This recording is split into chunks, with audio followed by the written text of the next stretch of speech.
Electromagnetic induction की इस content के बाद बच्चे लोग अल्टरनेटिंग सर्किट में हम जाने वाले हैं।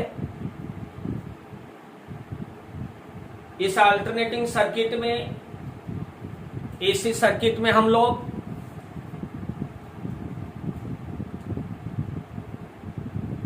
फर्स्ट जो बिट लेने वाले हैं वो है rotation of coil in uniform magnetic field.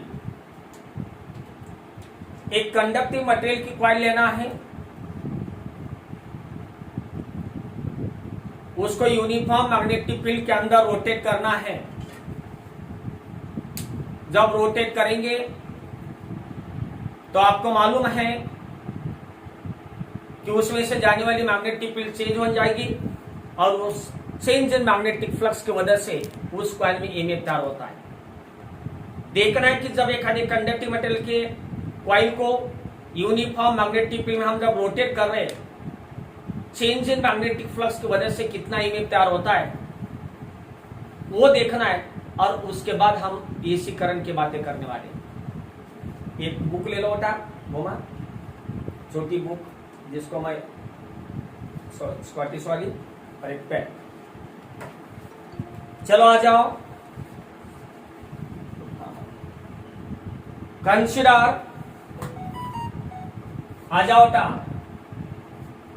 Consider a rectangular coil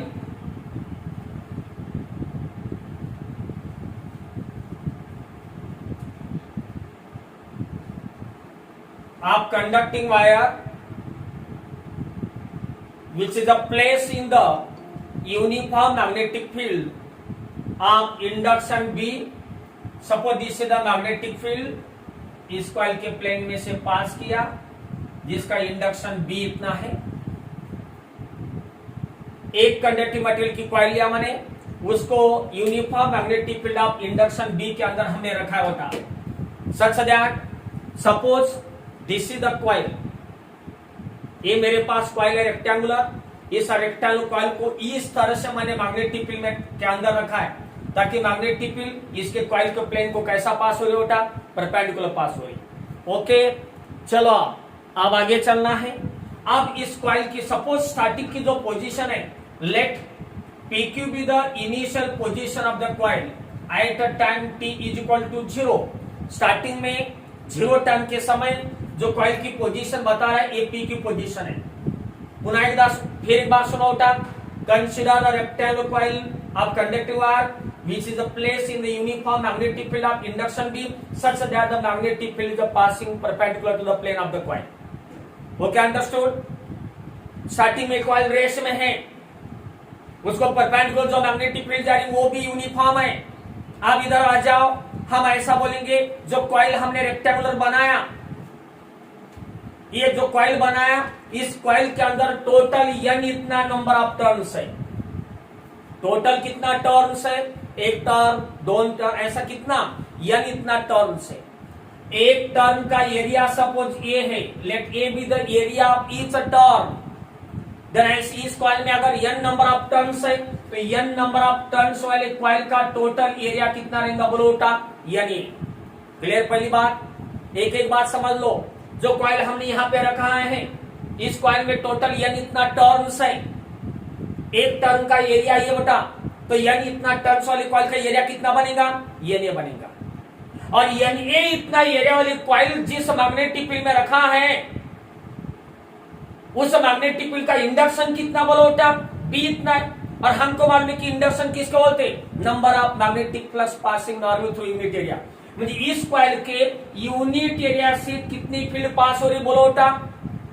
इस कॉइल की यूनिट एरिया से कितनी फील्ड परपेंडिकुलर पास हो रही? B इतना। लेकिन टोटल बोलो बेटा, टोटल एरिया कितना है? Na।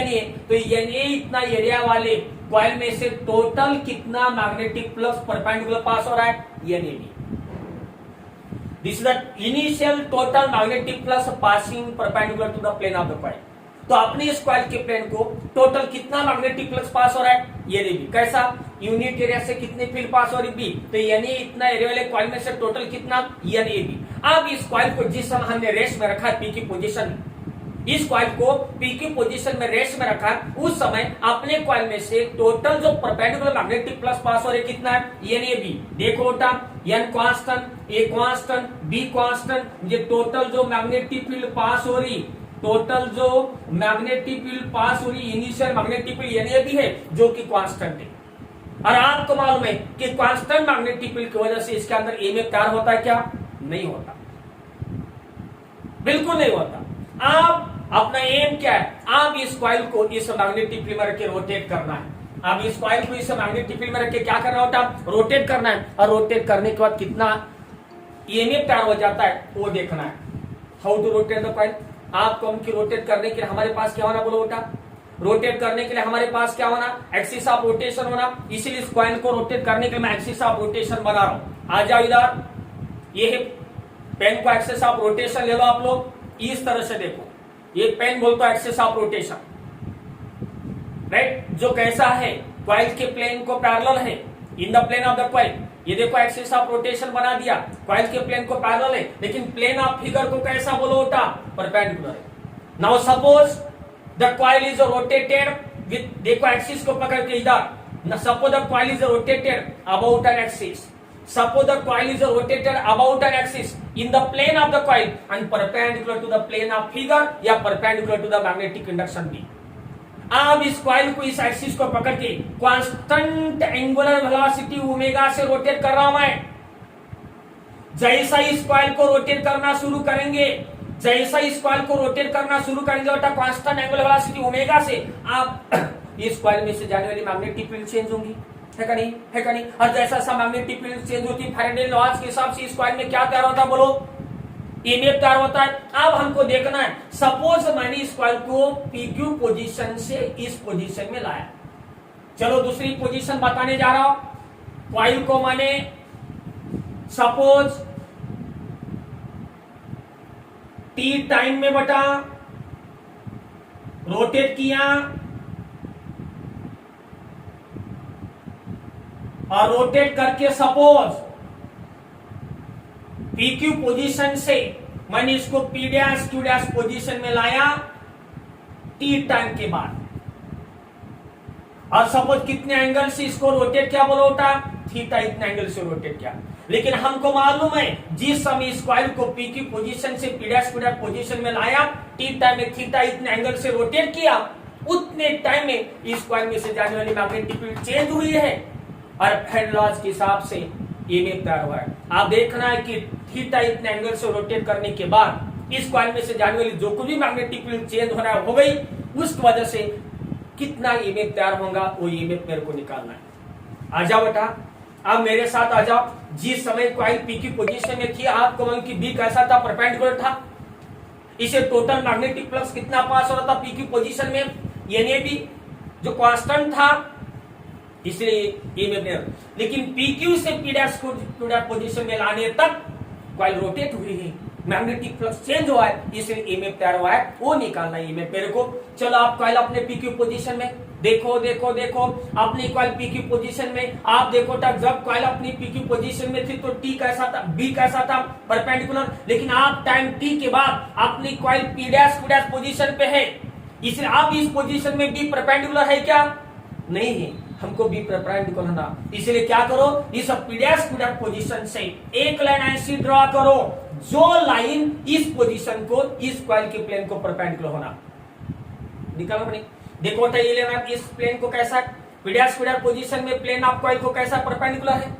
चलो ये दोनों में एंगल थीटा है, तो दोनों के परपेंडिकुलर लाइन में एंगल कितना बोलो थीटा। मेन देखो आप बी का थीटा के पर परपेंडिकुलर कंपोनेंट निकालो।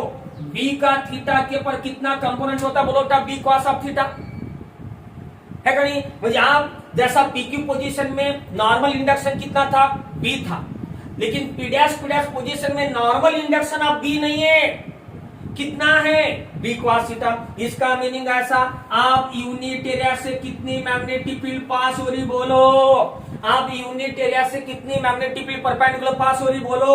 आप यूनिट एरिया से कितने मैग्नेटिक फील्ड परपेंडिकुलर पास हो रही बोलो बेटा, बी cos थीटा। अगर यूनिट एरिया से बी cos थीटा तो एन ए एरिया से कितनी बोलो ना, N A B cos of theta. This is the total magnetic flux passing perpendicular to the plane of coil after time T. आप जिस समय P dash two dash position में है उस समय अपने कॉइल में से जाने वाला मैग्नेटिक फ्लक्स कितना है, फाइ से बताया N A B cos of theta. N constant, A constant, B constant, but theta is not constant. Means N A B cos theta is not constant, म्हणजे ते मैग्नेटिक फील्ड क्या हो रही बोलो बेटा, चेंज हो रही, चेंज। और इसकी वजह से क्या तैयार होगा, EMF, and that EMF induce in the coil due to the change in magnetic flux is given by. तो टाइम टी में कितना ईएमएफ तैयार होता है वो निकालना है, और वो निकालने के लिए फार्मूला हमारे पास है। चलो Faraday's second law, Lenz law के हिसाब से ईएमएफ निकालने का फार्मूला बोलो, minus d phi upon d t. देर पर चलो मेरे साथ, आ रहे क्या मेरे साथ, E is equal to minus d by D T of phi. चलो रे, E is equal to minus d by D t को d by D t, phi की कीमत बताओ आप लोग, फाइ की कीमत बोलो बोलो, N A B cos of theta. Therefore E is equal to minus n constant, a constant, b constant, derivative के बाहर निकालो आप लोग, बचता है बोलो बोलो बोलो d by D T of cos of theta. अब ये डेरिवेटिव विद टाइम है, इसलिए एंगल को मेरे को टाइम के फॉर्म में लिखना है। आपको मालूम है angular velocity is equal to angular displacement upon time, है का नहीं, है का नहीं। अगर angular velocity angular displacement upon time है तो थीटा इज इक्वल टू बोलो ओमेगा टी। तो हम लिखने जा रहे E is equal to minus N A B D by D t को d by D t, cos को कॉस, थीटा की कीमत कितना रखो बेटा, ओमेगा टी। देख लो सिंपल सा एक्सप्रेशन, ये में induce in the coil when it is rotated निकालना है। E is equal to minus N A B D by D T of cos of omega T. But बताओ बताओ cos D by D T of cos of omega T joule कितना होता है, minus sine of omega T into omega. We know D by D T of cos omega T joule minus sine omega T into omega. तो finally it becomes E is equal to, देखो term minus N A B को minus N A B into d by D T of cos omega t बोलो तो कौन, minus sine omega T into omega. चलो finally equation becomes E is equal to minus minus plus, चलो N A B को N A B पहले ले लो omega, बाद में ले लो साइन ऑफ ओमेगा टी। यहां तक कोई प्रॉब्लम है, नहीं होना चाहिए। सपोज मैंने बोला if nu is equal to frequency of rotation of coil, number of rotation per second. अगर nu frequency of rotation of coil है तो हमको मालूम है then omega is equal to 2 pi nu, है का नहीं, है का नहीं, आपको मालूम है। Therefore E is equal to, चलो एन ए बी को N A B into omega की कीमत रखो 2 पाई न्यू, बाजू में बोलो कितना, sine omega t.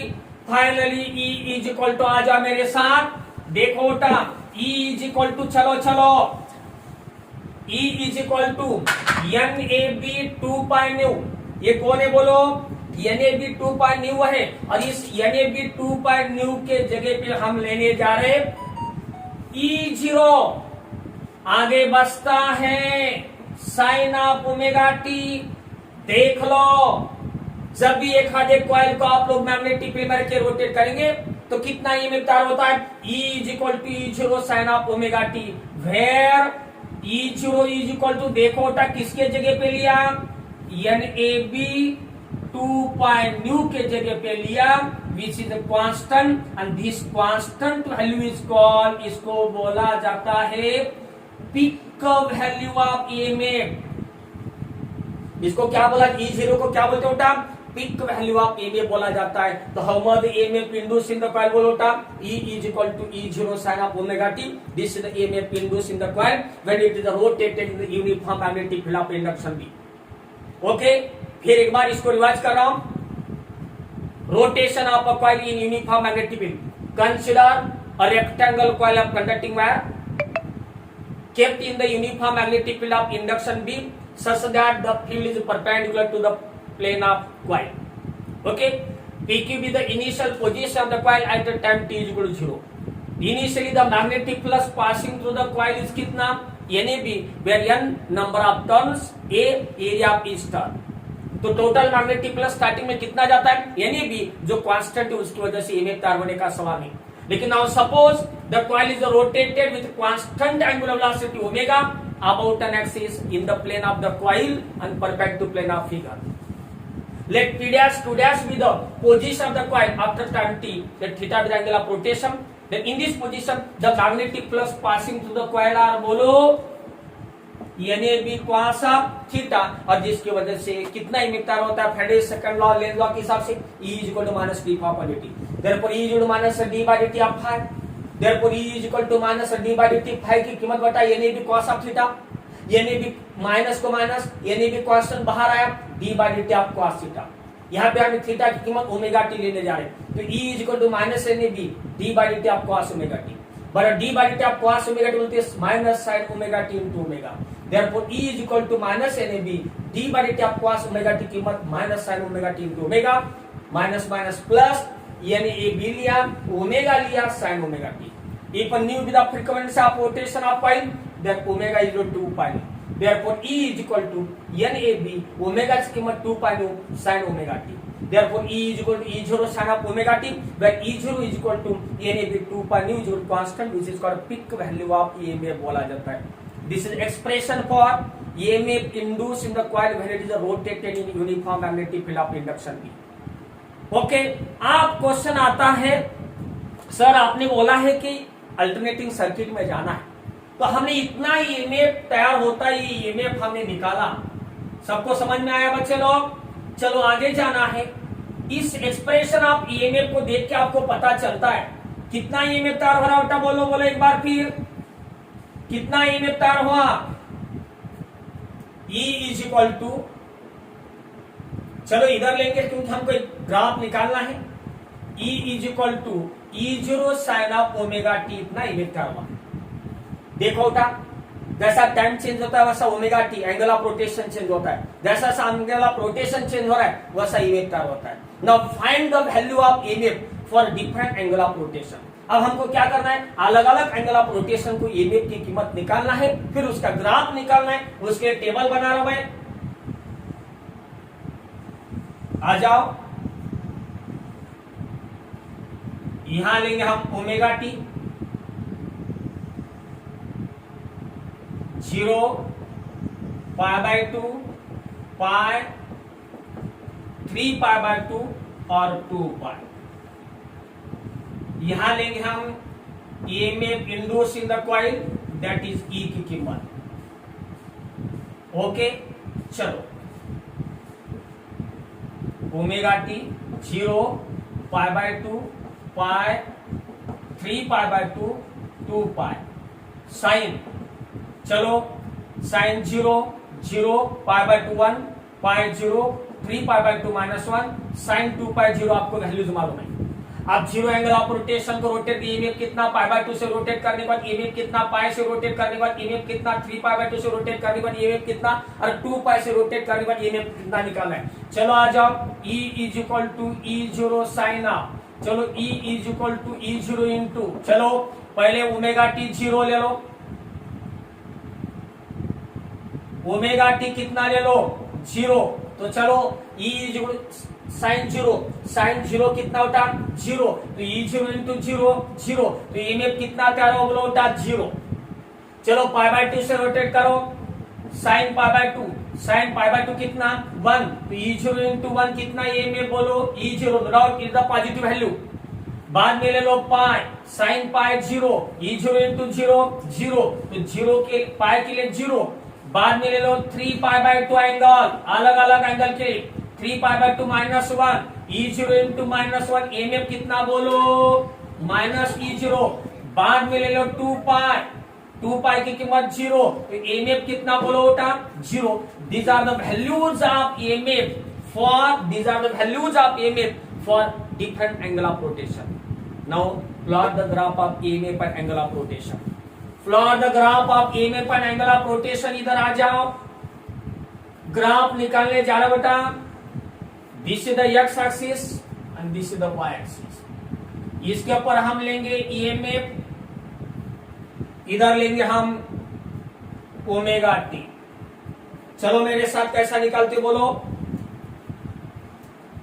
0 phase pi by 2 phase pi phase 3 pi by 2 phase और 2 पाई बताओ 0 के लिए EMF कितना 0 के लिए EMF 0 पाई बाय 2 के लिए बोलो बेटा पाई बाय 2 के लिए प्लस E0 पॉजिटिव म्हणजे ऊपर यहां कहीं थोगी पाई के लिए कितना 0 3 पाई बाय 2 के लिए -E0 नीचे कहीं थोगी और 2 पाई के लिए 0 देखो बेटा 0 प्लस E0 0 चलो मेरे साथ -E0 और 0 phase pi by 2 phase pi phase 3 pi by 2 phase और 2 पाई फेज देखो था ग्राफ को यहां पॉजिटिव मैक्सिमम वैल्यू कितना थी +E0 नेगेटिव मैक्सिमम वैल्यू कितना -E0 see the graph of EMF with phase omega t और angle omega t okay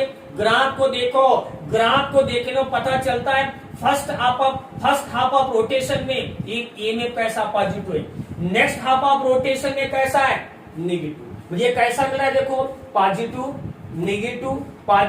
negative अगर कंटिन्यूअस इसके साइकिल निकालेंगे तो इस तरह से मिलेगा ये EMF है का नहीं positive negative as it is getting alternately therefore such a type of EMF is called alternating EMF इसलिए इस प्रकार की EMF को क्या बोला जाता है बोलो बेटा अल्टरनेटिंग EMF बोला जाता है इस प्रकार की EMF को हम AC सर्किट देख रहे हैं ना तो इस प्रकार की EMF को बोला जाता है alternating EMF because in the first half of rotation this EMF is positive in the next half of rotation it is negative means it is getting alternately positive negative therefore this type of EMF is called alternating EMF या कभी कभी इसको sinusoidal EMF बोलते कभी कभी इसको sinusoidal EMF because it is depends upon the sine of angle of rotation therefore it is called sinusoidal EMF या alternating EMF हो गया this is the rotation of coil in uniform magnetic field